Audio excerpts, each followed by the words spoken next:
Welcome to the fifth and final webinar of the UN Environment, Global Environment Facilities Blue Forest Project's Month of Blue Forest webinar series. My name is Steven Lutz, and I'm the coordinator for the Blue Forest Project and the Blue Carbon lead at GRID-Arendal in Norway. And thank you very much to everyone for joining us for this week's webinar on oceanic blue carbon. You know, this month we've had the privilege to hear from many international experts and community representatives on topics such as blue forests and blue carbon policy, social justice, science, and new technologies to map and monitor coastal ecosystems. If you've missed any of our previous webinars, as Olivia said, please go to follow the link, and all of our webinars are archived on the YouTube channel. Today we'll be showcasing some of the recent advances and potential future directions for oceanic blue carbon, followed by an expert panel who will discuss how the conservation and restoration of life in the ocean may contribute to climate change mitigation and some aspects around that. Additionally, we are launching two innovative and unprecedented reports on this topic, national assessments of oceanic blue carbon science and policy in the United Arab Emirates. And I'd like to start by a presentation to introduce the concept of oceanic blue carbon and describe how it's related to the Blue Forest Project. And then I will give a few slides on the UAE reports that we're launching. So just please excuse, because I'm going to share my screen and go to large view.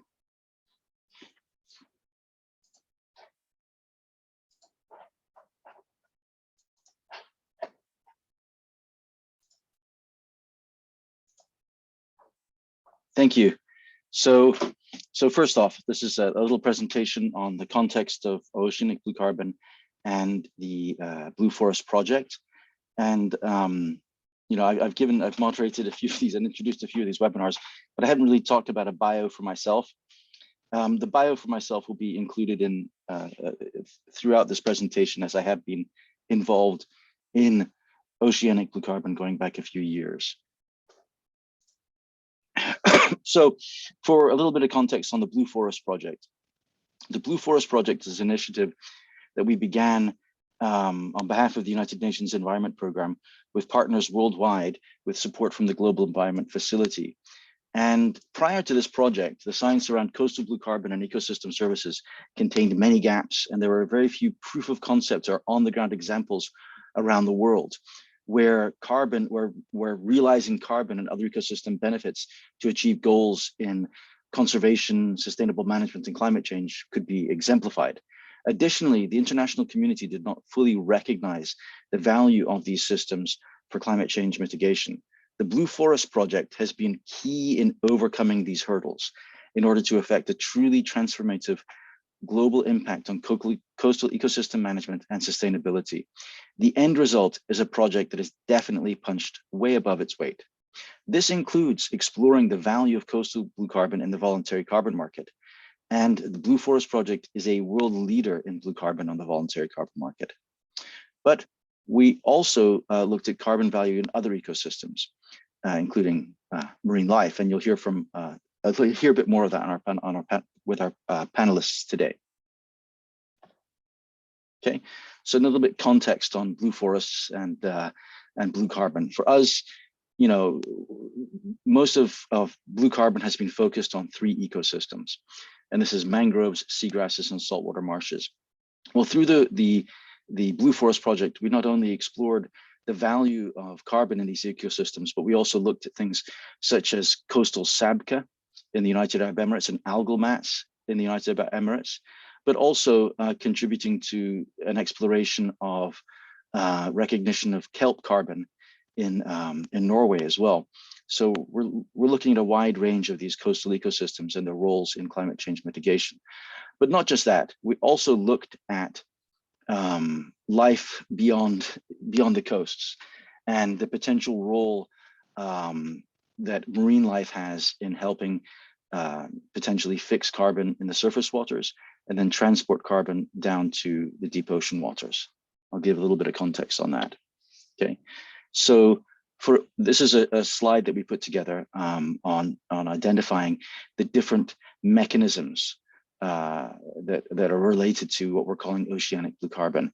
And these are essentially marine vertebrate pathways or marine vertebrate carbon pathways, pumps, and trophic cascades.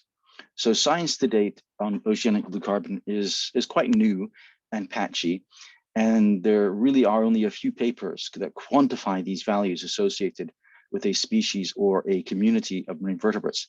However, we have been able to identify 9 different mechanisms for oceanic blue carbon. So for example, one of them is called the Twilight zone carbon, and that looks at how these fish that live in the deep ocean waters during the daytime to avoid predation, they come up to the surface and feed on phytoplankton and zooplankton.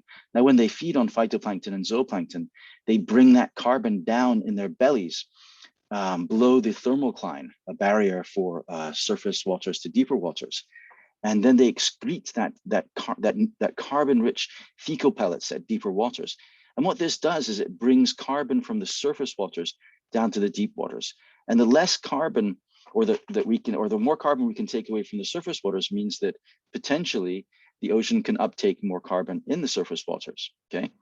And the quicker that we can get carbon down to the deep waters is key here, because the deep waters is where we have,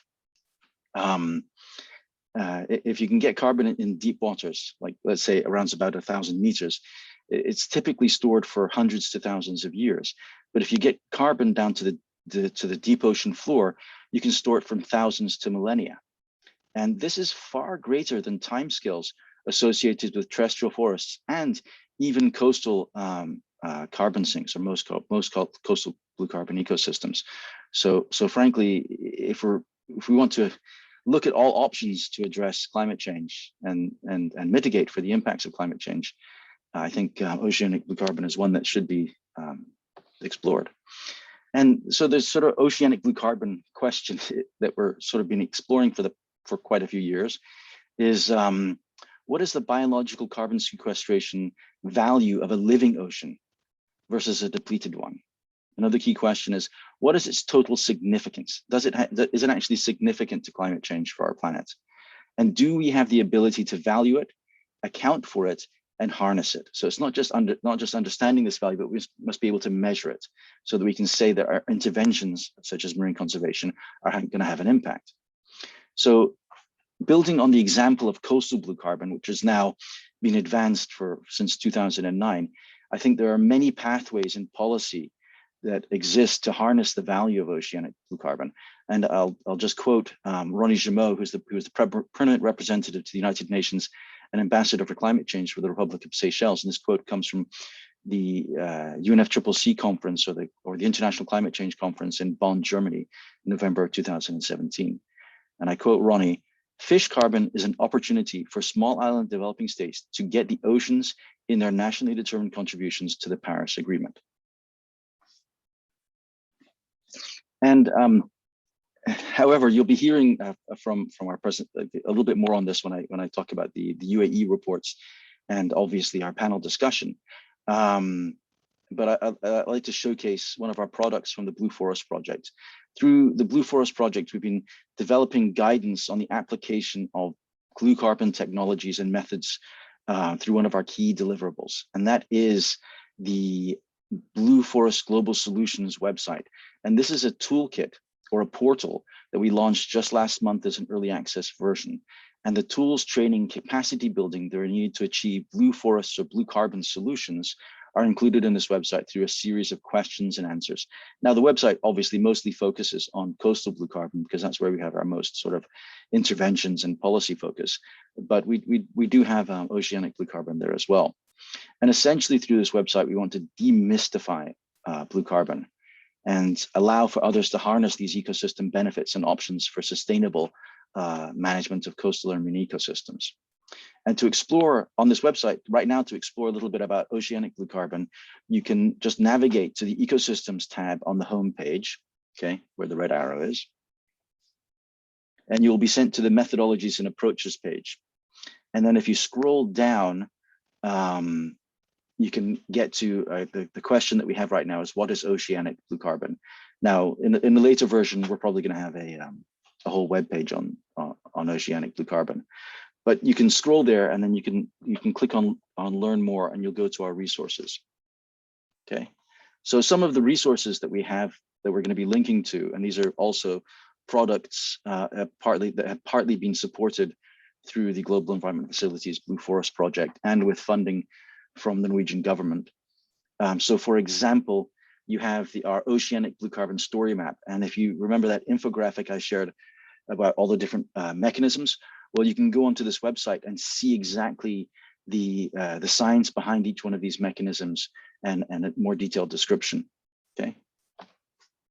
So obviously we've got our 2014 fish carbon report, which we launched to sort of initiate conversations around this concept, and the International Monetary Fund's article from 2018, which was pivotal in really showcasing this value to a higher level, at least for whales. And I'll let Ralph talk about that. I'm not going to steal anybody's thunder. But also you can look at stuff like we have our fish carbon video. It's a cartoon video, it's an educational video. And then questions like, could marine protected areas sell credits based on their fish stocks? So basically, could fish carbon support the financially support marine protected areas? So that's linked there as well. Okay, so please explore the Blue Forest Solutions website. This website is a product for all our partners, is intended as a resource for use by all. As I mentioned, this is the early access version, and we'll be updating this version 1.0 to 2.0 as we head into July, and also as we head towards the next International Climate Change Conference in November of this year. And please expect that functionality will improve as we go forward. So with that, I'm going to go to the next part, which is the launch of our Oceanic blue carbon reports. So essentially, these reports that we're launching 2 reports, and they come to us through the UAE Oceanic blue carbon pilot study. And this was a project that aims to provide a first level assessment of oceanic blue carbon ecosystems and policy options within the United Arab Emirates. The principal investigators utilized existing data sets and methodologies to quantify and assess the capacity of fish, cetaceans, dugongs, sea turtles, and seabirds inhabiting the United Arab Emirates marine environment to store and sequester carbon. Through these 2 reports, the analysis represents the world's first oceanic blue carbon audit and policy assessment at the national level, and will allow relevant policy and management entities within the UAE and others internationally to evaluate options for the potential implementation of oceanic blue carbon policies at the local and national levels. So these reports are jointly produced by the Abu Dhabi Global Data Initiative. In fact, this is an initiative of the Abu Dhabi Global Data Initiative, GRID-Arendal, and Blue Climate Solutions, a project of the Ocean Foundation. And the principal investigators of the pilot study are myself, Dr. Heidi Pearson of Blue Climate Solutions in the University of Alaska Southeast, Jane Glavin and Angela Rubilia of the Abu Dhabi Global Data Initiative as well. I would also like to thank right now, acknowledge all of the participants, those that shared data with us, and those that undertook the surveys with us as well, and also our list of expert reviewers to review both of these reports, and they gave us some fantastic comments, which we've definitely incorporated. So thank you. So essentially, this is the biomass carbon estimate. Biomass carbon is one of the 9 oceanic blue carbon mechanisms that I identified. The larger and more long-lived an animal is, an animal in the ocean like a whale, the more biomass carbon it can be stored. The goal of this preliminary test case was to evaluate the United Arab Emirates marine vertebrate biomass carbon storage with a focus on the Emirate of Abu Dhabi. Existing databases, reports, and publications were mined on fisheries catch and marine vertebrate populations abundance over as many years as possible. While the entire UAE was considered, the highest resolution and most consistent data were available from the Abu Dhabi Emirates. Thus, results focus on this emirate. Biomass carbon storage was assessed in 2 ways. First, lost biomass carbon storage potential was assessed by analyzing fisheries catch data. Secondly, current biomass carbon storage for marine mammals, sea turtles, and seabirds was estimated by analyzing abundance data. Now, this is a caveat. Due to the lack of data on fish abundance at the time of the analysis, fish were excluded from the estimates of biomass carbon and standing stock, but these data should be included in future studies, okay? So the results are that an estimated cumulative total of 369,824 tons of biomass carbon storage potential was lost through the United Arab Emirates fisheries catch from 1980 to 2017. Okay. So this is the first time that I guess anybody's sort of given us this type of figure, and you know there are some limitations that are being involved in this this study, as I've mentioned. This centers mostly around marine vertebrate populations. Abundance data are needed for all emirates and even regionally. Increased detail in reporting fisheries catch at the emirate level is needed, and understanding of marine vertebrate biomass carbon, at least the science, is in its infancy. So more data is needed to determine if this has application to conservation and climate change mitigation strategies in the UAE and elsewhere. But biomass and other blue carbon mechanisms should not be viewed in isolation. So we've looked at one mechanism. Obviously, if you want to get a full picture, you have to look at all of the other mechanisms. Rather, these types of mechanisms should be viewed as additional avenues for pursuing marine conservation in conjunction with protection of coastal habitats and ecosystem health. Okay. So the next, we looked at policy options assessment. So while the science of oceanic blue carbon is in its infancy and still progressing, and obviously we've identified that we need more data, its relevance to policy and management, at least before the study, are known.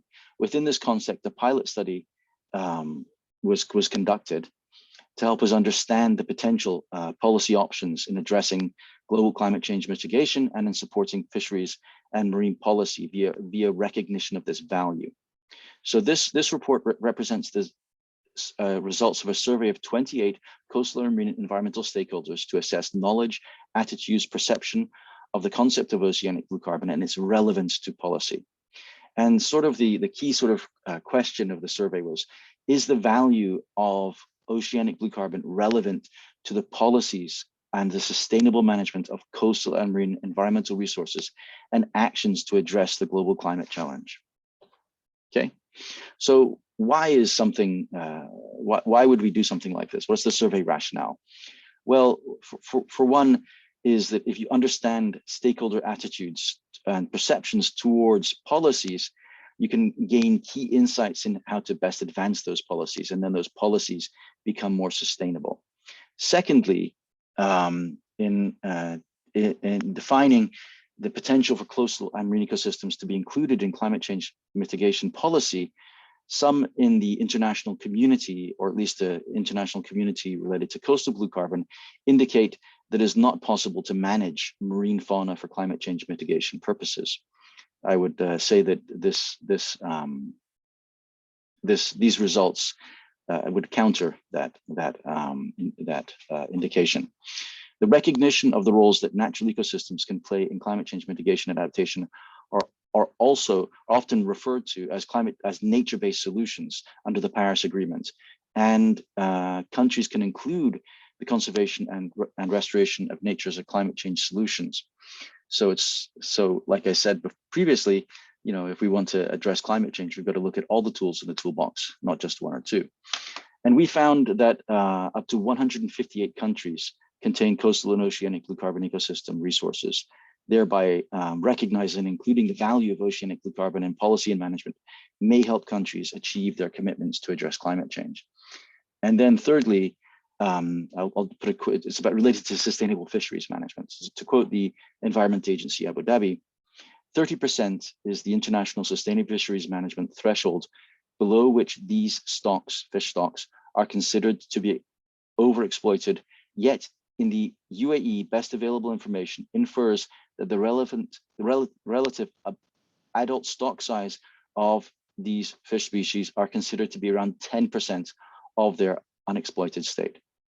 So the severely overexploited state of the fishery sector is a main driver of the United Arab Emirates National Framework Statement for Sustainable Fisheries from the years 2019 to 2030.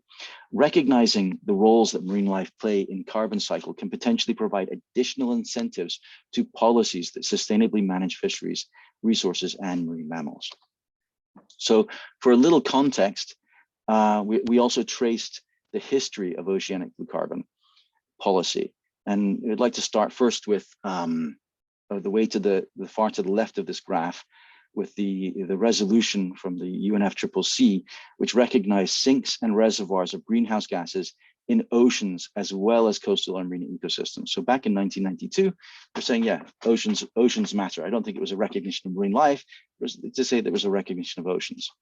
So essentially, the concept of blue carbon was launched through the 2009 Blue Carbon Report and the IUCN's Management of Natural Coastal Carbon Sinks report, also in 2009. And on a personal note, it just so happened that I was a lobbyist in Washington, D.C. at the time that these reports were published. And I was one of those who was able to do the rounds on Capitol Hill to get paper copies of these reports into the hands of many of the US representatives to the upcoming Copenhagen climate change meeting in 2010, or it was 2009, yes. So in 2014, at the Inception workshop, and I'm going to go through a few, I'm not going to go through all of this list, but only a few key ones. In 2014, we launched our fish carbon report at the Inception meeting of the Blue Forest Project. As I've mentioned, it was sort of to get this conversation going. And there's been 3 resolutions at the International Whaling Commission supporting recognition of the science around the value of oceanic blue carbon. I'll let Barbara speak on that later. We organized an oceanic blue carbon voluntary commitment to at the 2017 UN Ocean Conference. And this was essentially a sign-on letter where we got over 100 stakeholders from dozens of countries to say that, to sign on to say that this value of oceanic blue carbon should be explored and that should be considered in policy. So showing a consensus of support. And in 2018, we published our Oceanic Blue Carbon Story Map, which I've also just presented. And in 2019, the International Monetary Fund Finance and Development Quarterly published an article titled Nature's Solutions to Climate Change, and explores the economic value of whales. And not just carbon, but other ecosystem services and benefits. And I will let Ralph speak on that later. There's no point in me going into it. But frankly, previous to the 2019 IMF expression of interest in this value, I think many in the blue carbon community probably saw me as a bit strange and a bit raving about fish and whale poo in the ocean. But with the IMF expressing interest, I think this changed the entire landscape and the discussion around oceanic blue carbon. However, on a personal note, where did I get the idea from? Well, that brings me back to the 2008 point on this graph. And that is about June 2008, where there were some fish carbon discussions that I organized in Washington, D.C. with my brother, Dr. Michael Lutz, who had just finished a PhD at Stanford University on oceanic geochemistry and had developed a significant value for what was termed fish carbon. So these were the first fish carbon discussions. That was June 2008. We had discussions with parties such as the World Bank, the White House Council for Environmental Quality, the Ocean Foundation, and Greenpeace USA. At Conservation International, we met with Emily Pigeon, who later developed the Blue Carbon Initiative. And fish carbon was also presented to Dan LaFolie at IUCN, who later authored IUCN's Management of Natural Coastal Carbon Sinks. After our meeting with the Ocean Foundation requested us to develop the organization called Blue Climate Solutions, and I'm its founder and contributor at the moment. And this was the world's first organization to be focused on blue carbon. And when we started it, our primary focus was actually fish carbon. But with the launch of the 2009 blue carbon reports, it was clear to us that the science was so much more advanced for coastal blue carbon than oceanic blue carbon. So that's what we focused on. So I would just like to say that there are many efforts to advance the science around coastal blue carbon, and the science around oceanic blue carbon is sort of, moving forward as well. And obviously, there's I'm not just the only one to have advanced this. A notable name is Sylvia Earle, who's having discussion points around this, and obviously Carlos Duarte was recognizing this value for especially being a lead in the coastal blue carbon science.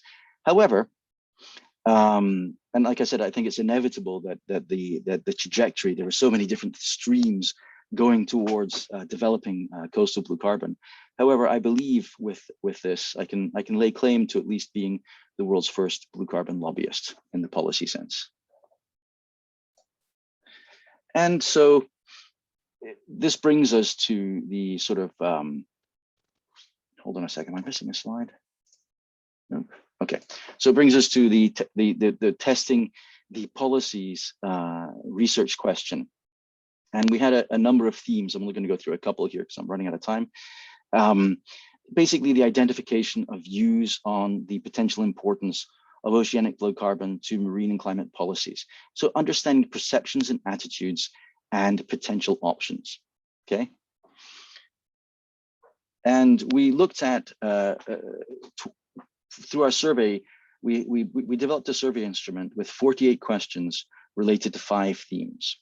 Okay, and this will be available on this is an annex to our report. And 28 participants were interviewed, and these participants ranged from government representatives to NGO stakeholders, etc.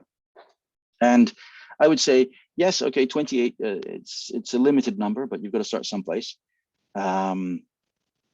And the lack of science, the majority of respondents did, and this is a caveat, say that it would be somewhat difficult due to the current state of science for oceanic blue carbon to incorporate the value of this into policy and management. However, the survey's major findings is that the application of oceanic blue carbon has significant relevance to the areas of climate change, biodiversity conservation, fisheries management in national, regional, and international contexts. And this is a really significant finding for the world's, and it's the world's first of its kind. So essentially, the majority of participants agreed that the recognition of the value of oceanic blue carbon could help improve fisheries management. The vast majority of participants agreed that the recognition of the value of oceanic blue carbon could help the United Arab Emirates meet its goal in addressing climate change. And the vast majority of participants agreed that the international recognition of the value of oceanic blue carbon should be increased. And obviously, they also agreed that the science should be advanced. So the assessment of oceanic blue carbon in the UAE, both the science and the policy, should be considered a first order assessment. Additional data on perceptions and attitudes and the science are needed to increase the impact of these types of works. However, if we can do that, it would allow for a broader understanding of the potential policy options, science and policy options for oceanic blue carbon, and give us a more robust statistical figure and the application of different views between different stakeholder groups. Scientific research obviously should be placed foremost. Okay, so please explore our Blue Forest Solutions website. And also we have these links are now live. So we have both of these reports online. Okay, so please go and explore these reports too. I would just like to thank the Abu Dhabi Global Data Initiative and the United Arab Emirates Environment Agency for developing these reports and the pilot study. And thank you. And I'm going to go back. I'm going to exit out of this and go back to my script for our panel. Okay, give me 2 seconds.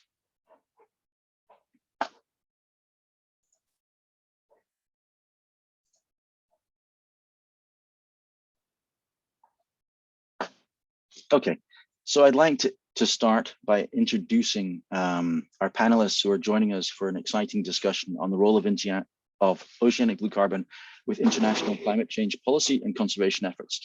Panelists excuse me, please turn on your videos as I introduce you, and then keep them on for the remainder of the webinar. Okay, so I'll first go into the bios. So first, we are joined by Dr. Ralph Chami, who is currently Assistant Director and Chief of Financial Policies Division in the Institute for Capacity Development at the International Monetary Fund. He developed the internal training curriculum for IMF economists, as well as revamped the external training curriculum of member countries. Between 2009 and 2014, he oversaw the Regional Studies Division covering 32 countries in the Middle East and Central Asia development, and was the mission and chief of fragile states such as Egypt, Libya, Yemen, Sudan, South Sudan, and Somalia. He's the recipient of the 2014 Operational Excellence Award for his work on fragile states. His book, Macroeconomic Policy in Fragile States, co-edited with Rafael Esponza and Peter Montiel, was published by Oxford University Press in March 2021. More recently, Ralph has spearheaded a project on the values of a project that values the role of natural capital in mitigating climate change. His work on evaluating ecosystem services of great whales and forest elephants are published by the IMF's Finance and Trade magazine, as I've mentioned, and he's extended that work to cover other natural assets such as mangroves, seagrasses, salt marsh, and coral reefs. That sounds very interesting. His areas of expertise include fragile and conflict-affected states, climate change, remittances and migration, financial markets, and banking. Welcome, Ralph. Okay, and next we have, please welcome Bárbara Galletti, President of the Cetacean Conservation Center in Chile. With a background as a hydraulic engineer, Bárbara did not expect that she would follow the path that in the end would lead to the conservation of whales. That changed when Bárbara saw the threats marine mammals were facing because of human actions. Bárbara's knowledge and enthusiasm have been vital in positioning Chile as a whale conservation leader at the International Whaling Commission. In 2001, she founded the Cetacean Conservation Center with the conservation and long-term recovery of populations of these species as their goal. They combine scientific research, coastal community development, and the promotion of marine conservation measures. Thank you for joining us, Bárbara. And finally, we are joined by Dr. Tricia Atwood, Associate Professor at Utah State University, where she runs the Aquatic Ecology and Global Change Lab. She is also a National Academies of Science, Engineering, and Medicine Gulf Research Early Career Fellow. Atwood's research program uses marine and freshwater ecosystems to understand the influence of global change on ecological communities and biogeochemical cycles. Her research program focuses on two broad questions. One, how do anthropogenically mediated changes in animal behavior, populations, or community structure affect ecosystem functions and services, especially those related to climate change mitigation? And two, what locations and best conservation or management practices within aquatic ecosystems deliver the greatest climate change benefit and climate change mitigation and adaptation benefit? Dr. Atwood has spearheaded several efforts that help society understand the potential of marine natural climate solutions in climate change mitigation, including how the conservation of marine predators can enhance carbon accumulation and retention in vegetated coastal ecosystems. The nature of Dr. Atwood's research allows her to investigate novel research questions that help advance the understanding of basic ecological theory and inform conservation actions to protect aquatic species and habitats. Dr. Atwood has published over 40 peer-reviewed scientific papers with over 200 co-authors from 47 countries. That's fantastic. Welcome, Tricia. And I'd like to first start by asking each panelist to describe their work and how it pertains to the topic that we're discussing today, oceanic blue carbon. Now, audience members, please feel free to ask our panelists questions throughout their introductions and the webinar by using the Q&A window below instead of the chat function. So use the Q&A window. So Ralph, would you like to begin? Thank you, Stephen. And great to be invited here. I just have a question for you before I start. So are whales part of the blue carbon or not yet? I would say definitely they're part of blue carbon. Okay. I've been advancing that for many times. I know. Now, that being said, it's not under the part of the blue carbon market, under the voluntary carbon market yet. Okay. And that's been one of the key goals for the Blue Forest Project and many around the world. But I think there's many different ways to recognize and harness the value of blue carbon. And I think on another webinar I said it's not ready for prime time yet. Well, it is in some senses, but it depends what you mean by prime time. And if you mean the voluntary carbon market as prime time, then we do have some science to help address that question. Right. But yes, I definitely consider whales as part of blue carbon. It's funny, this reminds me, your comment reminds me of something my mother used to always tell me, is don't let the perfect be the enemy of the good. Yeah. While we're trying to make the science perfect, we're facing, as you just mentioned earlier on, the climate calamity. But so how does the work that I do fit with all of this? I'm a financial economist, and so I'm very much interested in bringing the natural world to the markets, or the markets to the natural world. And you may ask why. I mean, well, that's because the way I see it is, you talked about the climate change risk, but there's also another risk that's sitting side by side with the climate change risk, which is a natural capital risk. The natural capital is dying along with the climate around us, and the two feed off of each other. However, the two strands are not inhabited by the same, how shall I say, people.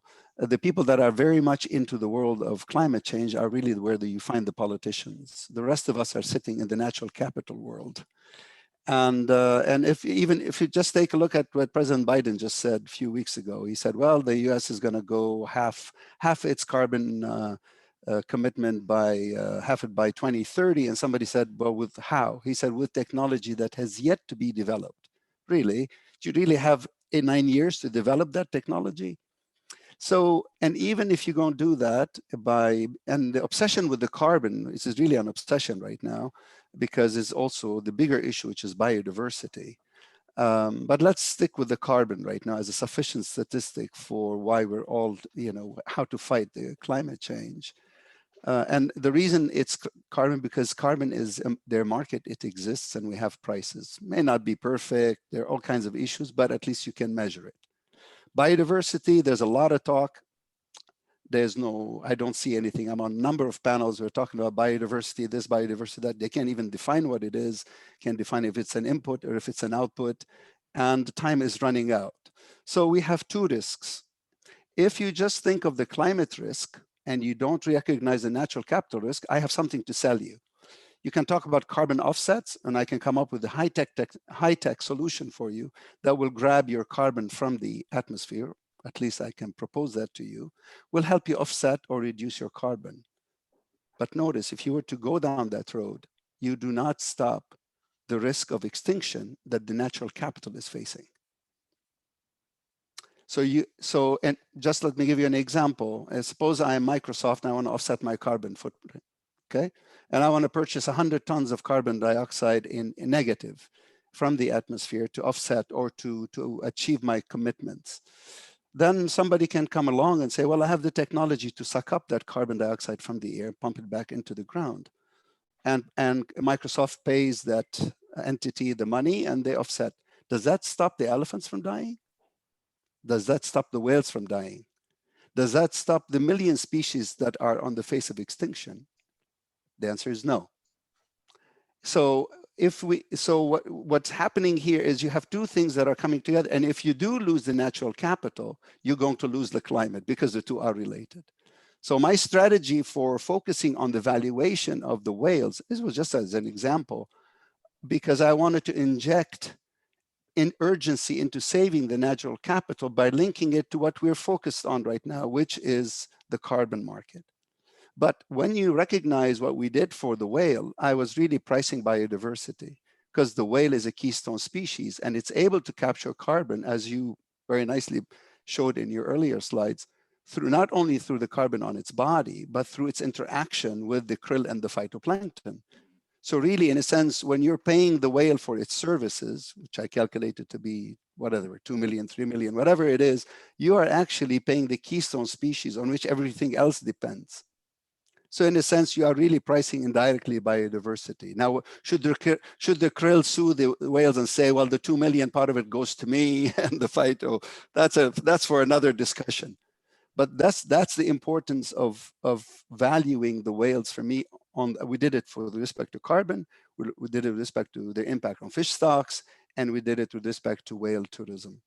But ultimately, what you're really saying is that the value of a living nature is far more, exceeds the value of a dead nature. So you're really turning the paradigm upside down from an extractive view of nature to a regenerative view of nature.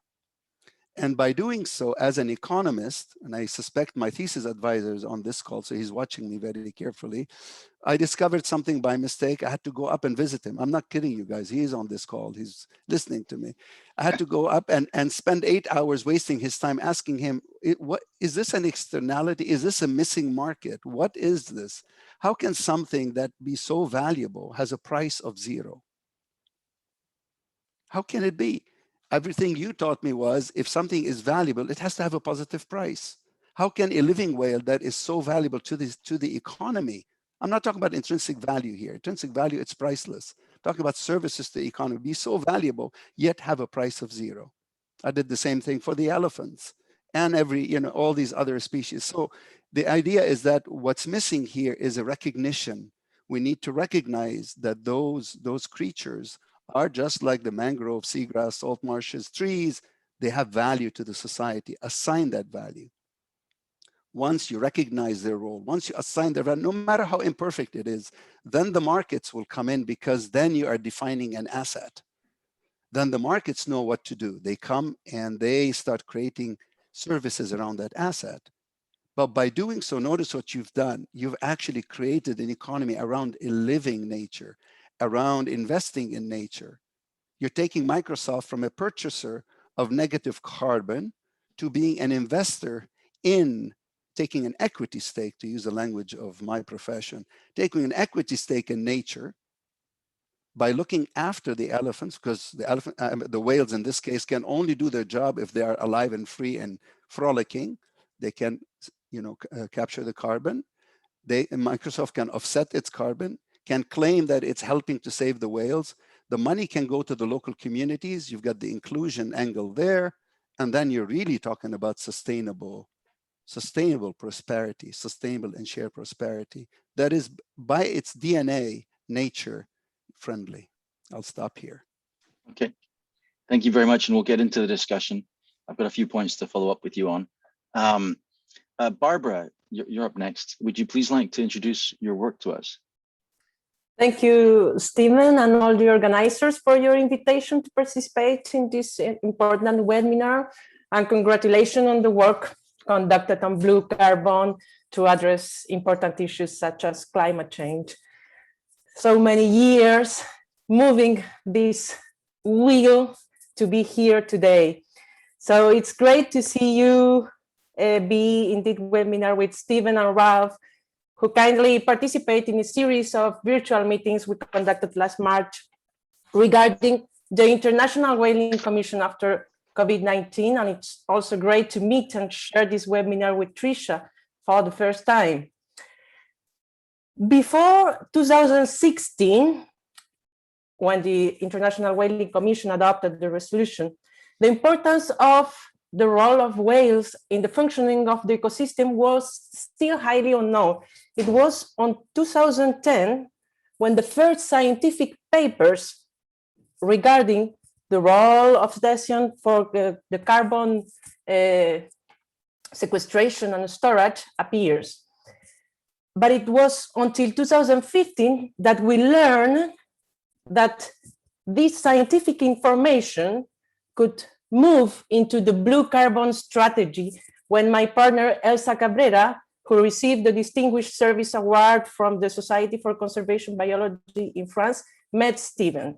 And when she returned back to Chile, she was thrilled about the information provided by Steven and the importance to move forward at the political level and create initiatives within the International Whaling Commission to set this strategy for conservation of the whale and the planet, as Ralph pointed out recently. For those who probably don't know, the IWC, or the International Whaling Commission, is the international organization in charge of the conservation and management of whales. It was created 75 years ago, when the use of whales was restricted to whaling for oil and food and other products.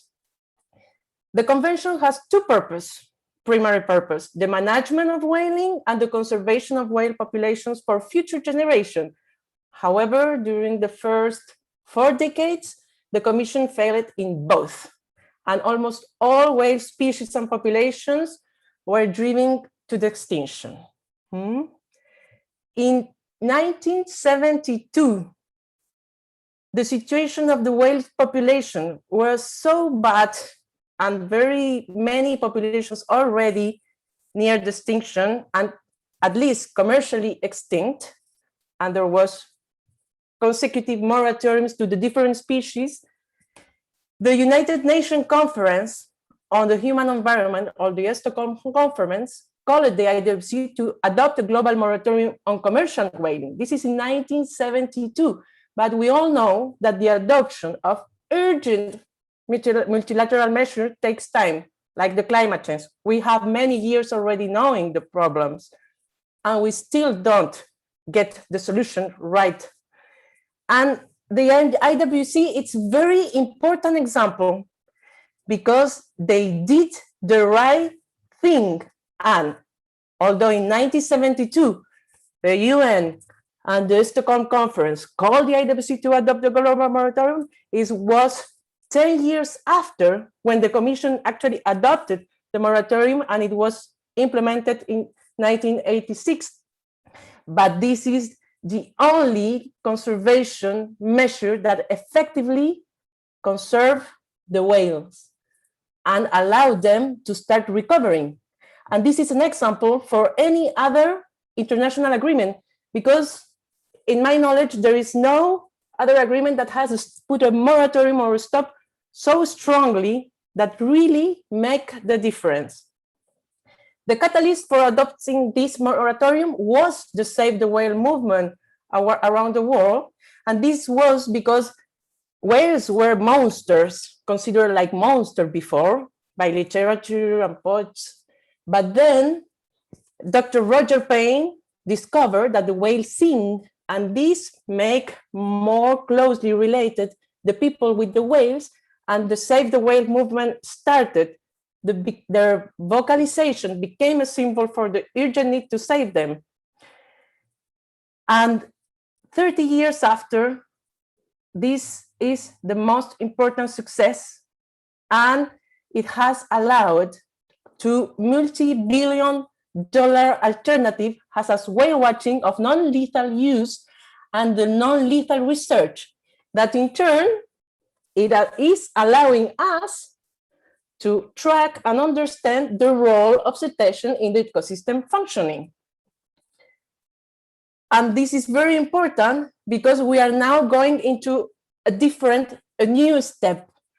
Just as the discovery of whale songs generated this worldwide movement for the protection, today the role as ocean gardeners, carbon sequestration, promoter of seafloor biodiversity is helping to build a new paradigm within the IWC, where the principal value of the whales is being alive.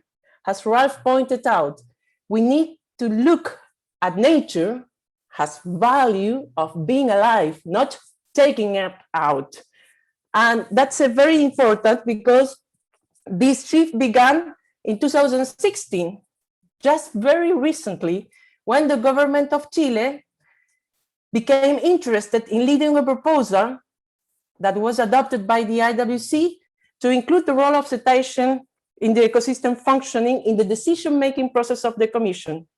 This was the first international organization to consider the role of biodiversity when analyzing management and conservation proposal. And now this concept permeates all the work of the Commission, from its scientific and conservation committee that are working in advancing the understanding and alternative of this area, and also the cooperation with other international organizations. This catalyst allowed other international organizations, such as the Convention of Migratory Species, as Steven pointed out, the IUCN, the International Monetary Fund, the UN Ocean Conference, UN Climate Change Conference, are increasingly following and having a look into this topic and seeing, oh, it's an important aspect that we were not considering, but also it's not only for climate change, to fight climate change, but also to fight biodiversity loss. So the value hidden behind the whales is not the carbon sequestration and carbon storage, but also the creation of biodiversity. The resilience of nature is done because of living creatures, not dead fauna. So to advance in the better understanding, what have done the IWC in conjunction with the CMAs, just recently a scientific workshop with experts from worldwide on the whale and carbon sequestration gathered together to analyze a gap analysis, to conduct a gap analysis related to cetacean and ecosystem functioning that was, of course, directed through the 2016 resolution. At the scientific workshop, and I will be very quick on that because Steven already introduced it, they address different topics: the transport of organic matter and nutrients that make the whales vertically and horizontally, so like making more productivity, enhancing primary productivity in areas where there is not too much nutrients. Their carcass contributes also to deep sea biodiversity, the role of cetacean as prey and predators on the food web, and also the important role of carbon storage and carbon sequestration related to their large body mass for the whales. But it was also pointed out that perhaps dolphins, which don't have a large body mass, but they are many different numbers of pods. And it was very interesting in the workshop that one of the conclusions was that there was need, of course, there was always need of more research to understand better the different species and geographical regions, but also throughout all the workshop, the whaling impacts were addressed. So sometimes you just think about, is it climate change a product of only what we are putting in the atmosphere, or is because we collapse whale population, we collapse forest, and we are collapsing our nature patrimony or capital, as Ralph suggested?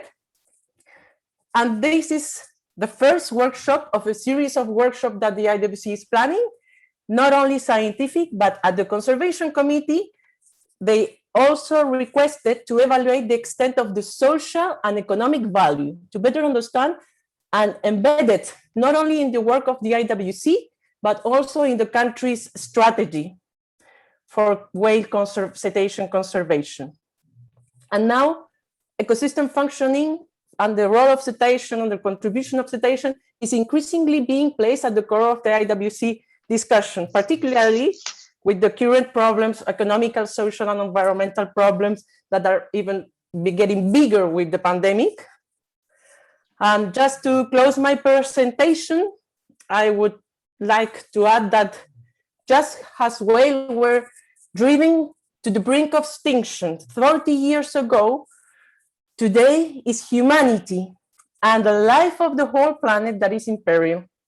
Thanks to the moratorium, whales not only survive, but they are helping the oceans and the world survive today. And this is the lessons that needs to be replicated outside the IWC. And we would really like to have this other international forum to take very strong step, such the IWC back in 1986 did with a moratorium. And this needs to be done really for climate emergency. There need to be a closure of many things, but immediate closure. And oceanic blue carbon must become now the pillar of a new paradigm, like the one that is proposing Ralph. And without the political will, it's very difficult to make this happen. And has to save the whale movement.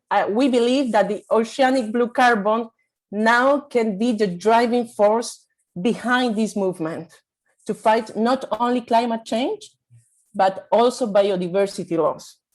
Because always you use some species as a flagship species to protect the other. Thank you very much. Thank you. Yes, and yeah, we do see whales as the flagship for launching oceanic blue carbon, and you've said so much in your presentation. Don't know where to start, but just to say, first off, thank you very much for the note on the 2014, the impact of the 2014 fish carbon report that we produced. We produced that to inspire people like yourself and Elsa, and it's great to hear that occurred. So thank you very much for those kind words, and all of the work that you've done since then has been truly phenomenal. What you guys have stimulated and what's been achieved at the International Whaling Commission is really something. We're just starting to get that story out, but I think it's really great, and it's going to actually lead way for other international agreements as well, which is very exciting.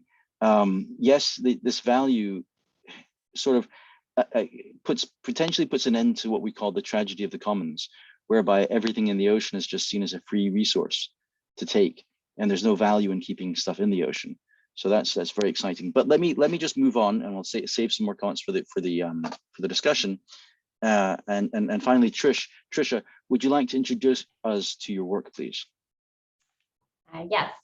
So first of all, again, I would like to thank Steve and the Blue Forest Project for inviting me to be a panelist on this exciting topic. I'm very passionate about understanding how animals influence carbon cycling, especially in marine systems. So I'm excited to be discussing oceanic blue carbon. So to kind of give you guys a little bit of a background about how my research kind of fits in with oceanic blue carbon.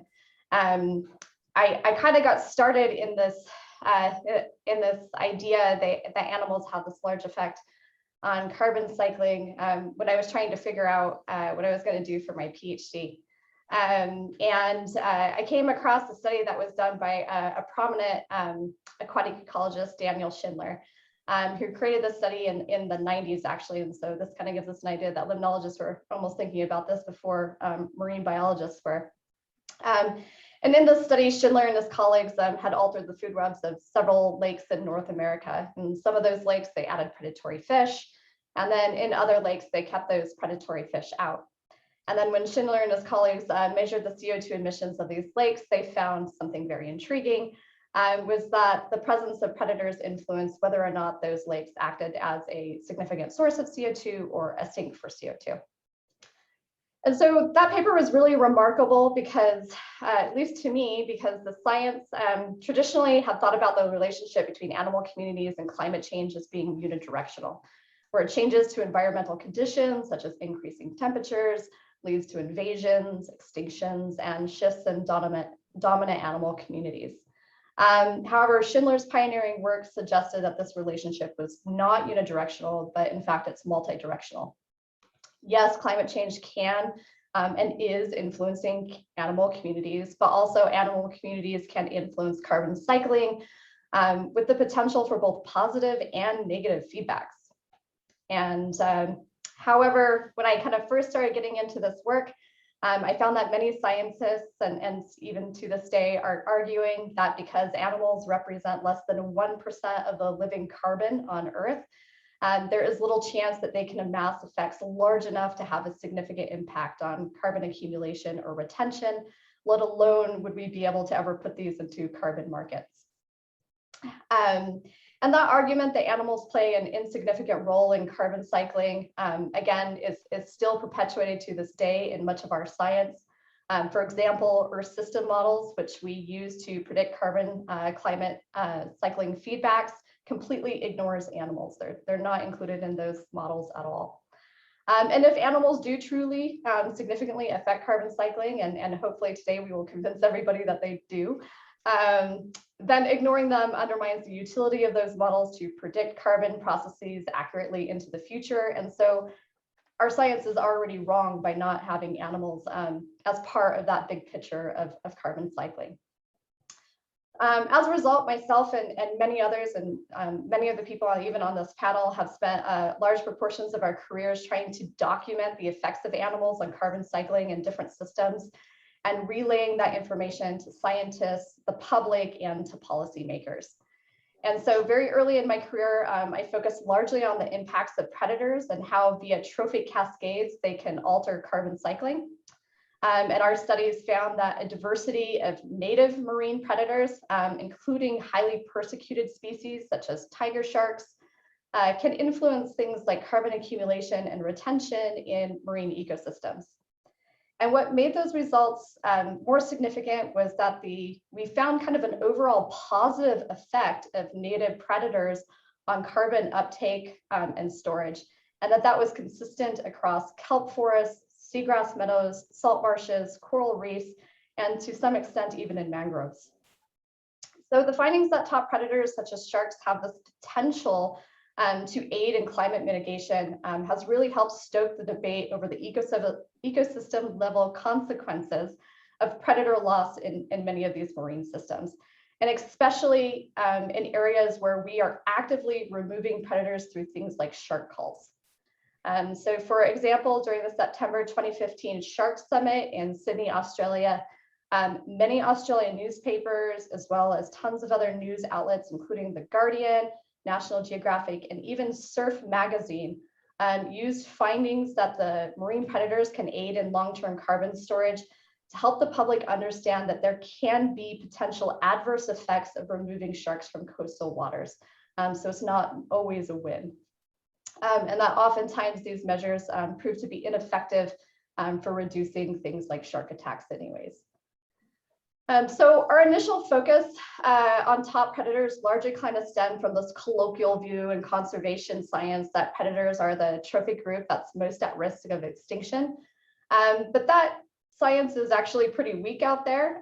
So this perception that extinction risk is largest in predators is primarily driven by anecdotal evidence and correlations with species traits. And more recently, a paper that we published found that across all mammals, birds, and reptiles assessed by the IUCN, it's actually herbivores, not predators, that are at the most risk of extinction. But I'll preface that that study largely focused on terrestrial species, with the exception of marine mammals and seabirds. But it still suggests that our extinction wave is extending well beyond predators, and that we needed to look also at the effects of lower trophic level animals on marine carbon cycling. So since we started this work kind of over a decade ago, we have been showing that animals ranging from ferocious sharks that patrol seagrass beds to inconspicuous polychaetes that live in the near featureless sediments, marine sediments, influence things like carbon cycling, including carbon accumulation, carbon retention in both their living biomass, as Steve kind of talked about, but also in marine sediments. And the idea that animals can influence carbon accumulation and retention in marine sediments is particularly intriguing because if left undisturbed, carbon in marine sediments can remain locked there for thousands of years. So it really represents a long-term carbon storage pathway for us.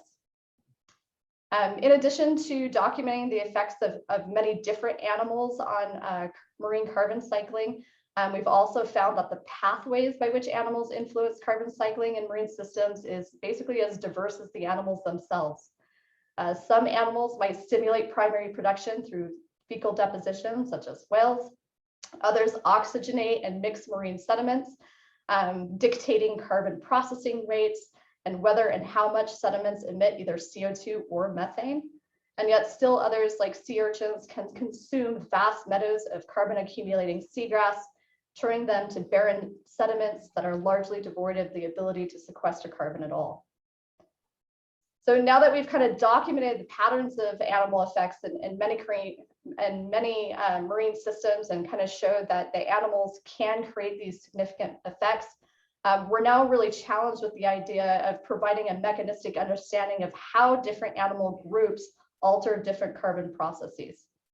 And if we can do this, we can start to build contingent ecological theory that eventually will allow us to make predictions about how our effects on particular species or groups of animals, and those effects can either be direct, such as removing things through fishing, or they can be indirect through effects of climate change, but how our actions will or have already altered long-term storage in marine systems. And this is an exciting topic because as Ralph and Barbara have already said, climate change is just one of our many great problems. But the other great problem is extinction. And if we can bring animals to something like the carbon market, we can make keeping animals in the ocean more profitable than removing them. And that means that we can help mend two of our greatest global challenges. We can help ameliorate climate change and hopefully stamp out our ever-growing extinction footprint. And so with that, I'll turn it back over to Steve. Thank you, Tricia. It sounds like, I mean, that's a wealth of research that you're doing there. So all I can do is just commend you for that work. And actually, I do remember reading the report from the 90s that you referenced about the two lakes. That was really interesting and their role. So yeah, that was one of the first pieces out there, sort of gave a hint to this. It sounds like from your work, Tricia, we need to organize an international scientific symposium on oceanic blue carbon. And we need to do that as soon as possible. Maybe adjunct to that international symposium on science, we can do one on policy as well. But I think that's to me, it's perfectly clear that we need to do that as soon as possible. Now, following on your last comment about the market, I'm gonna pick on a question that was actually presented to me on the Q&A, but I think maybe we can help all answer it together. And the question was, in my mind, or to Stephen, in your mind, what would a theoretical, whale-focused voluntary carbon market project look like? Now, as I mentioned, it's not just understanding this value, it's being able to measure this value, because for something to be on the voluntary carbon market, you must have robust science. You must be able to say that this action is resulting in a climate mitigation, in climate mitigation value. So for me, a theoretical, let's say if we wanted to do a whale-focused voluntary carbon project in Chile, okay, so to support one of Chile's protected areas for whales, you'd need to understand this value. Okay, so that sort of drops down to the science, is can we measure this right now? Can we realistically or reliably measure this right now? It also looks at technology. So what advances in technology, remote sensing, or marine sensing can be used to understand this value as well. But it also points to, okay, fine, well, what are you going to get? Are you just going to pay for the carbon? It may be that the whale carbon is not as valuable for carbon as other things that people might want to pay for. So for example, if the sustainable management of whales is supported through the sounding buoys that prevent the ship strikes in Chile when the ships come up and down the coast, how much does that cost? Okay, or how much does it cost for a boat to go out there and to count the number of whales and to make sure that there's sustainable practices, etc. How much does it cost to sustainably manage these marine protected areas? Because marine protected areas are being advanced throughout the globe. But what's not being advanced, especially on the high seas too, but what's not really being advanced is a sound financial model for those marine protected areas. And I'd just like to first, before sort of throwing it back to the panelists, is to say that we have a link that will be, on our website, the Solutions portal, that looks at this very question with the Marine Protected Area newsletter. But anyway, so my idea is that you've got to, you'd have to be able to support these other activities. So I would think there would be a boutique voluntary carbon offset for whale carbon. But given that whales are quite popular, maybe that could happen. So maybe Tricia, if you have some thoughts on sort of how we measure this, what do we need to understand, and then I'm gonna ping off Ralph and Barbara.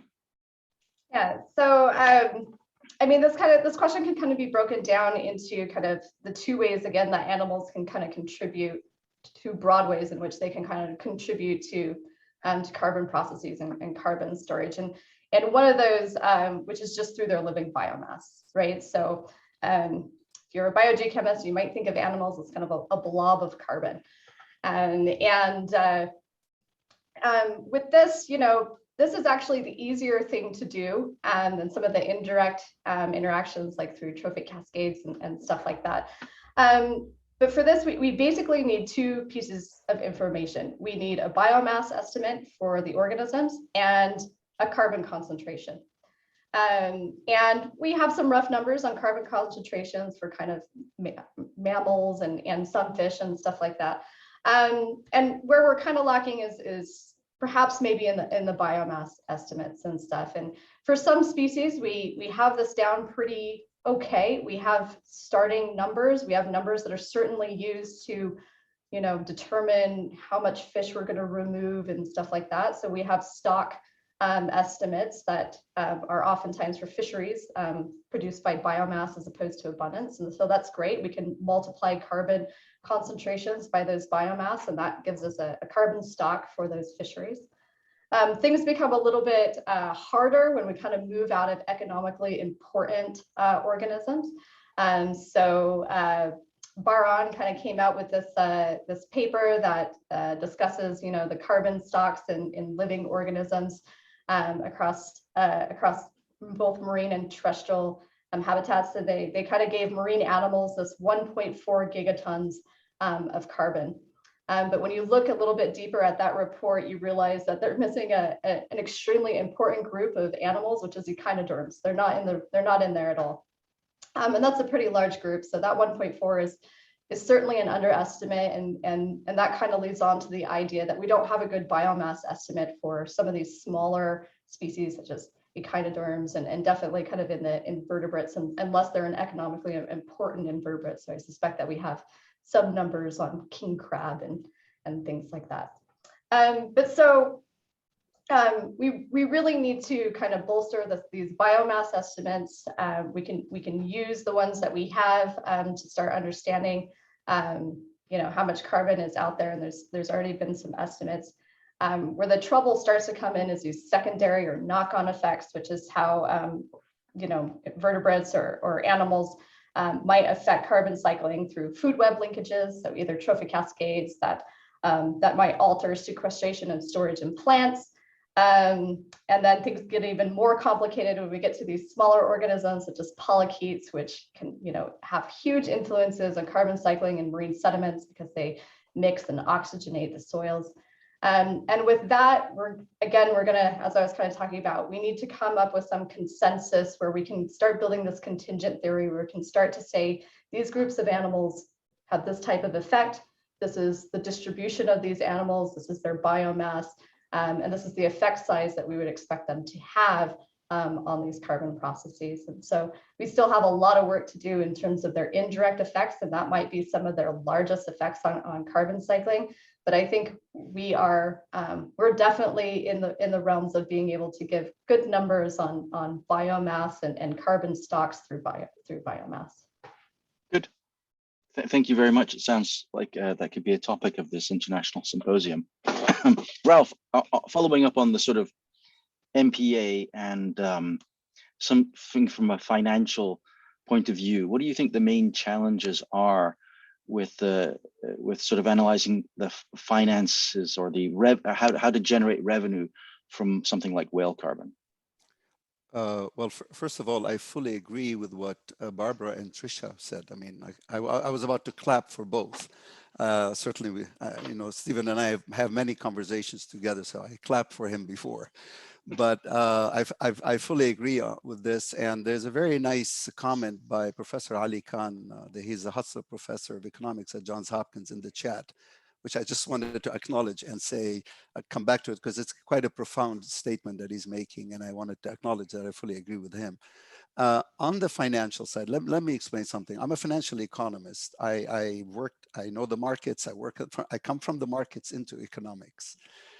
But in this world that we are in, we need the science, exactly as Trisha and Barbara and you, Steven, have been saying. We need the science.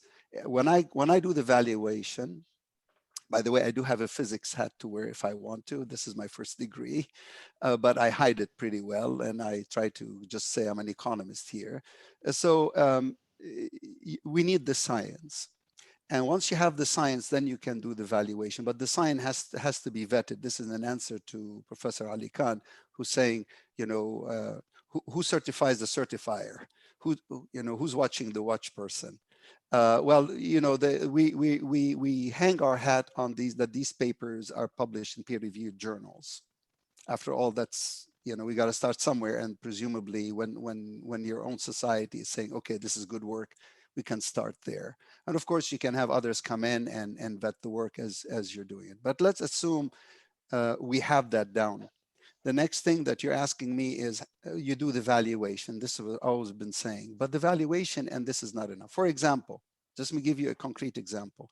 There's this beautiful experiment that's now taking place in Chile. I don't want to steal Barbara's lines, but there's the Blue Boat Initiative, which is an amazing feat that the whole country is involved in. They're putting these buoys in the Gulf of Corcovado, if I understand it correctly, and they will be able to tell you exactly what species of whale, at what location, at what depth.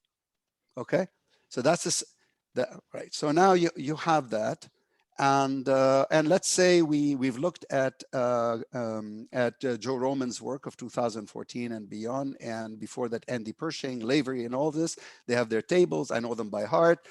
From that you can calculate, because I've done the calculation myself. You can calculate on average, because economists talk on average, unlike scientists. On average, a whale captures, a great whale captures 33 tons or 9 tons of carbon on its body. Of course, the blue whale is going to have a lot more. More importantly for the audience here, because I don't do the same when I do the valuation of the elephant, because the whale, they are negatively buoyant, as Stephen briefly mentioned. When they're so heavy, when they die, they sink to the bottom.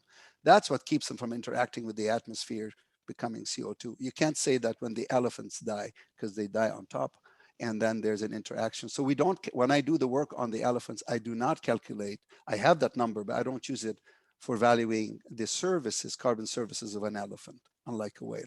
Whale, because it sinks to the bottom. Anyway, having done so, let's say it's 33 tons of carbon dioxide being capped. Now, what's the price of a carbon right now being traded? If you want the European or the ETS system, it's, by the way, when I did this study on the whale, it was $24.17. Guess what the price is today? It's close to $70. And we can get to that later, because here's the prediction. The price is going to be in the hundreds by next year. You can quote me on this and come back and remind me. Okay, and there's a reason for that I'm telling you, which is really a fundamental reason for why this price is going up. So you can easily calculate whatever that value is on average. Okay, but as Patricia nicely put, it's the indirect effect of the whales on the phyto, that indirect, which is really the game changer here. And I have with me here a paper I just finished reading, which is also published now. It's called The Collapse and Recovery Potential of Carbon Sequestration by Baleen Whales in the Southern Ocean. Okay, it's by Dufour, Mariani, Tulloch, Trousselier, and David Mouillot. If I, the French names, hope I didn't massacre the pronunciation. And basically what they've done, they've actually calculated for the Southern Hemisphere the amount of carbon that would be captured through the indirect also effect of the whales on the phytoplankton. This is just one paper of many that are now coming to the fore. So yes, we need more science, but the upshot of it, you can get an estimate for how much the whales are impacting the primary production. You add them all up, and then by the way, the difference between the two, which economists know very well, I find some scientists don't recognize, is the difference between stock and a flow. The 33 tons is a stock. The amount that the whales affect the phyto is a flow. And so what you got to do, you need a dynamical system that will take you through the lifetime of the whale, calculating the overlapping generations of whales, because whales will give birth to, and you take it all the way out to the steady state, and then you discount it to the present. It's a differential equation with a fixed point that is unique, and you can calculate it. Just to show you that there's a lot of mathematics that goes into this. It's not a trivial exercise. The upshot of it is, let's say we agree on the price. All right. So now we go back to Chile. You have the technology. It tells you there's a whale in the water. And the beauty of what they have is there's a buoy. It sends the message to a satellite. It says there's a whale, there's a humpback at this depth, this location. That sends it to a center on land that says, and that sends an email to a ship that is coming through the Gulf of Cordoba saying, watch out, there's a humpback in your way. Question is, does that get the ship to stop? Because you're mentioning MPAs, and I'll give you the answer. No, the ship will not stop, because this ship has been stuck in the Suez Canal for the past 7 weeks. And they're late on their delivery. They're being penalized on a daily basis for not bringing the stuff to the port. What will get them to stop? I don't believe in punishment. I believe in incentives. Professor Ali Khan was my professor. He's watching me right now. He taught me about incentives. Let's talk about incentives. The way to do it is the following. And this is what I've been advising my colleagues in Chile. If the whale is that important and you're building the whole system around protection of the whale, why don't you call a spade a spade? It is important to the nation of Chile, as it's important to many other nations. It's a national asset. If you don't like the word asset, it's a national treasure. And its value, based on a paper that Ralph has published with Sonia Espanyol, who is a well-known whale scientist in Mary, is in the realm between 2 million and 3 million. Doesn't really matter. Just pick a value. Now, what happens when you do that as a government? What happens is the following. Lloyd's of London, who have insured that boat, that tanker, is going to say, wait a minute. When I insured you, there was no asset in the water that had a value of 2 million. Let's look at now your contract to the owner of the tanker. Wait, I'm gonna put in it an addendum that says you are not insured against hitting a whale in the Gulf of Corcovado, because if you hit that whale, you owe the government of Chile $2 to $3 million. I'm not responsible for it. That's what I'm pushing for. This is how you bring the market. It's not enough to come up with values, by the way. It's not enough. You need the policy action. I taught corporate finance for 9 years. I know the history of corporate finance. Every instrument that you and I know had the visible hand of the government, not the invisible hand that we teach our students, had the strong hand of the government saying, this is an asset. And the reason the government did that is because the government could see that it could get revenue from it through taxation or fees. Yeah. So what you want to get to, Stephen, because this is a very important discussion, you need the action at the sovereign level that says, I recognize the value of this national treasure. Look at New Zealand. They've conferred personhood on their rivers. Personhood for Pete, which tells you where they are in this game, far ahead of everybody else. Meaning, if you do harm to a river in New Zealand, not only do you pay fines, but you may go to jail too. So yeah, there are responsibility towards that asset. I know I'm taking too much time, but it's an important point just to anchor the discussion. Yeah.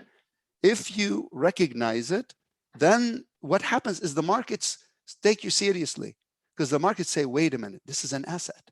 Because now we're talking about natural capital. And I hear people talking about it all the time, keep saying, dude, it's not gonna be on your balance sheet unless the sovereign gives you the right to put it on your balance sheet. It doesn't matter what you value it to be. That is the game changer. Then what happens? Lloyd's tells the tanker, you're not insured. Guess what happens? That's just the beginning of the game.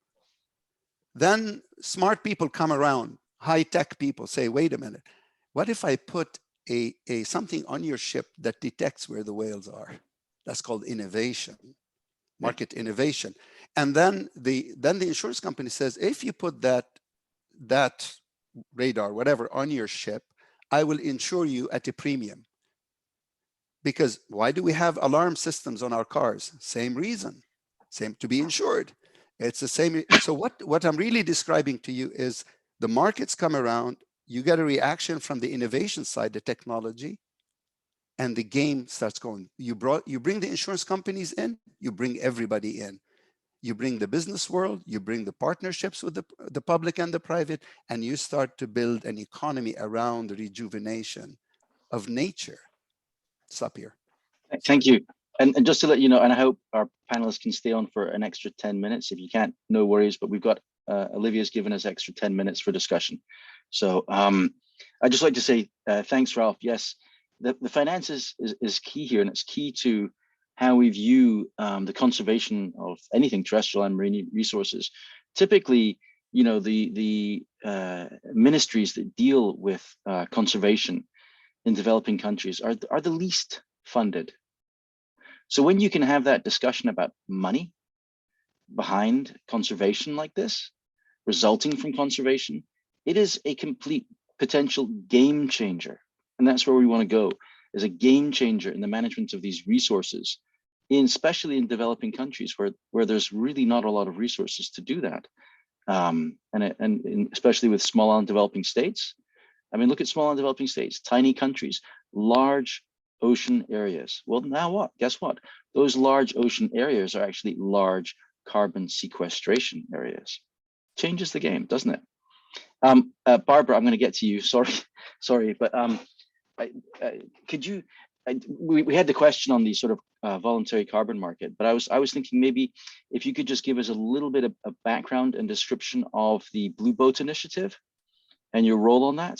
That would be fantastic to sort of sum up how we're potentially, at least now, recognizing this value and using it to potentially support policy and management. Thank you. Thank you, Steven. Yes, the Blue Boat Initiative has been a project that has been led by Mary Foundation, a colleague and partner for Foundation from CCC, and we are part of the tables that are thinking this project, because it's not, the project is done and it's working now. It's an idea that is getting to shape now. And the objective of the Blue Boat Initiative is to make some acoustic buoys that can deliver real-time monitoring of the whales around Chile Island and Corcovado Gulf, because this area is the highest concentration of blue whales in the Southern Hemisphere. And it's a very small population. Our research has done from CCC that it's a small population of 600 to 700 animals, and there is no signs of increasing, which is very rare, because most of whale populations after the moratorium on commercial whaling have shown very consistent and significant signs of increasing. And the Blue Boat Initiative want to, like in the US, for the North Atlantic right whales, to monitor where the whales are and if the North Atlantic right whales are here, so the ship can change directions to enter the port, so there is a reduction on ship strike on the whales. Similarly, they want to do here, but the Blue Boat Initiative, it's also connecting the ship strike reduction with the increasing of carbon. So it's an interesting project because it's merging two different concepts and trying to see how it will be implemented for the future. But in more than the Blue Boat Initiative, Chile has led important resolution, not only at the IWC, also at the UN, when the ocean carbon was first included 2019 at the COP25. And so the citizens and the communities in Chile, has already a knowledge and the authorities on the importance of this issue and the biodiversity, making carbon sequestration and relating this. So it's in the mind already like something common, which some in other countries maybe is not so common yet. But in Chile, the government of Chile might continue to push this issue worldwide, but we need multilateral collaboration to really achieve that. Even the Blue Boat Initiative, even the protected areas for large cetaceans, they are migratory species. So it can be the protection of a critical habitat, but then the whale can move out and be hit by the boat outside. That's it's a very important problem because we need to think globally and in oceanic perspective. And very interesting is the logic that today we have is that the voluntary, like carbon project that we are talking, it's a voluntary. Why this adjective, carbon project? Because if I want to destroy a forest, I take my axe and I cut it. I don't need science. I don't need to pay anything, and I get the reward. But now we need to change that logic because, for example, a blue whale population in Chile is not increasing. It's 600 individuals, but we have already recorded 4 dead whales by ship strike, 2 by tourist cruise, and 2 by salmon farming in less than 10 years. That's why it is not increasing, most probably. It's a lot of bycatch for a small population. And this is the bycatch that we know with confirmed cases. Maybe the other stranding has also not a natural death, but we couldn't confirm it. But it's really horrible to confirm 4 ship strike deaths already. And the last one was just recently, and it's very sad because we know it's hit by a fishing vessel in the area because of the wounds it has, probably found salmon farming. And then we get, and I can share you an experience, we get a phone call from a person that got work for the government. I say, that's very unfair. They hit the whales, they kill the whales, but we, the Navy, the fisheries, and CCC and the NGOs need to put the fund to go and do the research and take the carcass out and get all this done, while the other just leaving the dead whale there. And the idea that she told me was, you know what? We needed to ask these people at least to plant an entire native forest in the area, or to plant a kelp in the sea. Something like that. They cannot just go out of the crime scenes with white hands. And today, what has the court said? In Chile, if you kill an animal, you are processed and you can go 5 years to jail. It was white hands, and there is a way to find who was the vessel that hit the whales. You have the VMS, and when you hit the whale, your speed vessels slow down, and you exactly know where the whales was hit. When the tourist cruise hit the whales, we wanted to ask for this information, and they didn't give it to us because we wanted to know. We knew who was the tourist cruise because it arrived with the whales, but we didn't know where, and we wanted to know where this whale was hit, and we couldn't get access to that. So what the government can do is to make it mandatory for the vessel to give and deliver all this information so we can really know when the whales and where and by who these are, and then get this change of paradigm. They need to pay for their externality, not the society. Yeah. So just a quick follow-up.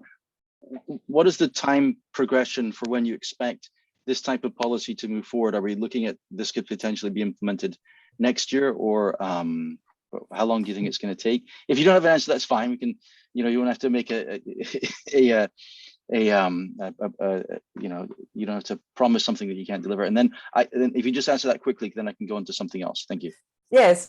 Policies take very much more time than what we would like to do it. At least there is a commitment to advance. But usually in Chile, processes can be many times talked about, written on papers, but to the last delivery, it might take much longer. So I think this might be moving forward more like in a voluntary basis before it gets more mandatory measures from government or framework to be implemented. Okay. Thank you. Thank you. So I'm gonna, we're now at like 2 minutes left. There was one question that got put out that you answered, Ralph, online. Is there not a danger in assigning economic values to these species? And this is essentially, you know, the terrestrial and marine carbon movement got just pushback, basically to say, oh, don't value these creatures.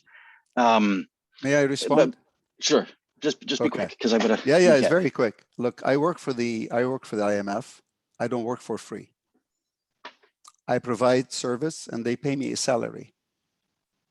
Very simple. These in the case of the whales, they're working for us and we pay them nothing. In fact, what Barbara just described to you, we kill them with impunity. We are not valuing a whale here. We're valuing the service of the whale to us. IMF does not value my intrinsic value, nor am I insulted that the IMF does not value Ralph as a father, as a son, as a citizen of the United States, or as a musician. They may not value that one at all, but just, okay. But that doesn't hurt my feelings. I provide a service to the IMF and they give me a salary. We've been getting away with murder, literally murder.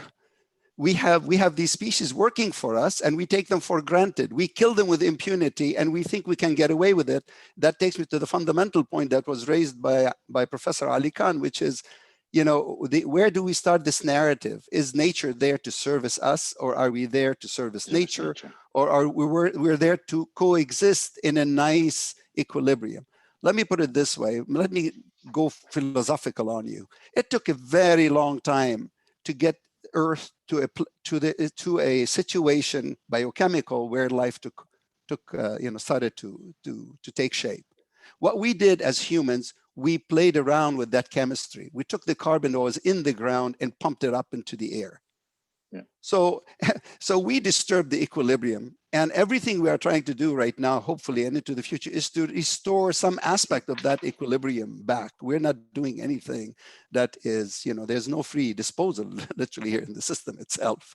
So all we're doing is we're recognizing, because I'm sure we need to invest in the science. And as you invest in the science, you're going to discover that exactly what Trisha's work has done is that every single animal, big or small, plays a key role in the breath of life that this planet is all about. It's one breath, and all of us have a role to play in it. But the way we do science and the way that our brain works, we have to do these slices. We take slices and at a point in time, and we say, oh, I discovered this, and then you write papers about it. As we all do this. This is part of how we do research, but doesn't mean that is what life is all about. Life is dynamic. It's much bigger than we can grab hold of. But at least what we're advocating, this whole group of us, is let nature live. Yeah. Let it live so we can continue to live. And by the way, climate risk is not a risk to climate. It's a risk to us, as Barbara says. It's an existential risk to humanity. You know, and if you don't believe me, there's a live camera right now showing you Chernobyl. It's actually, it runs on real time. Take a look at it. Nature is back. Animals are back. What's missing? Waldo is not there. There are no humans there. And they will never be there in the next 200, 300 years. This is what you're looking at if we are not careful. So the climate risk is not about Earth. Earth will be there. Don't worry about it in one shape or another. We're not going to be there. That's why we need to act. I'll stop you. Thank you, Ralph. Let it live. And Barbara and Tricia, do you have any sort of closing thoughts or just a quick thought on future directions? And we've got about 4 minutes left, then I'd like to close. Sure. I just there's been a couple of comments as a common question is, what's the uncertainty and how much more science do we need to kind of cover that uncertainty? And I would just like to say that I think what scientists need to do and economists is figure out what level of uncertainty we are happy with, because I've never had anyone tell me what that level is. And then we can work in that direction. But this idea that this is like a moving target is not helpful to anyone. We have no end. I mean, we could study things to the last millimeter, and there's still going to be uncertainty there. So in terms of this uncertainty, I would love a group of scientists or anyone to tell me, what are we comfortable with? Yeah. Thank you. And Barbara? Thank you, Steven. Yes, I think that in this time and with the climate emergency, biodiversity loss emergency, pollution emergency, we are the only species that get polluted their environment instead of living with it. It's very strange. And we need to apply the precautionary principle right now. It's not like an idea that is on the papers. We really need to make it happen. Yep. And we need to make it holistic completely. We can't fight climate change alone or biodiversity alone or marine pollution alone. I think we really need to make a strategy to tackle all of them together. And this is probably the way through, the one that you, Steven, has been pushing through with the carbon strategy, the valuation of the ecosystem, and then the change of paradigm that Ralph suggested. We cannot continue to be paid by killing or destroying. We have to make them accountable.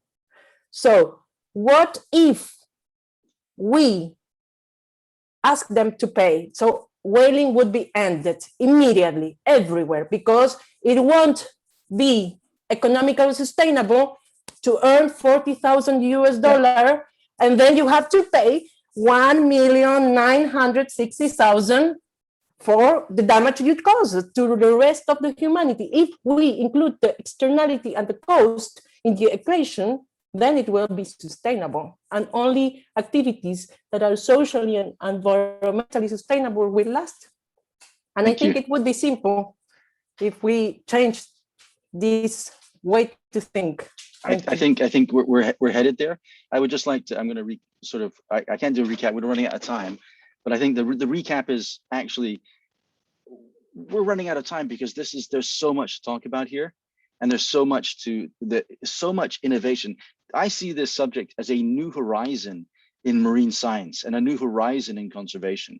Okay, and that's what blue carbon has been, and now oceanic coastal blue carbon's gone forward. It's definitely being implemented. Oceanic blue carbon is just a matter of time before we get there. I'd like to thank all the panelists. Thank you so much. We definitely have to have some follow-up conversations.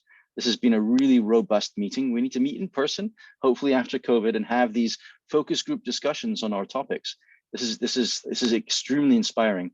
I would also like to say, as this is the last webinar and official presentation from the Blue Forest Project, that I would like to thank the Global Environment Facility for funding the Blue Forest Project and for the partners that have contributed to the Blue Forest Project. The Blue Forest Project has led innovation, has led the development of coastal blue carbon really phenomenally on the voluntary carbon market.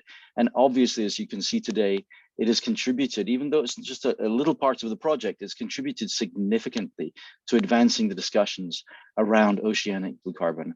So I would just like to commend and say that this is definitely money that's been well worth spent by the Global Environment Facility through the UNEP Blue Forest Project. Thank you to all. We'll end now. Thank you very much. Ciao. Thank you. Bye-bye. Bye-bye.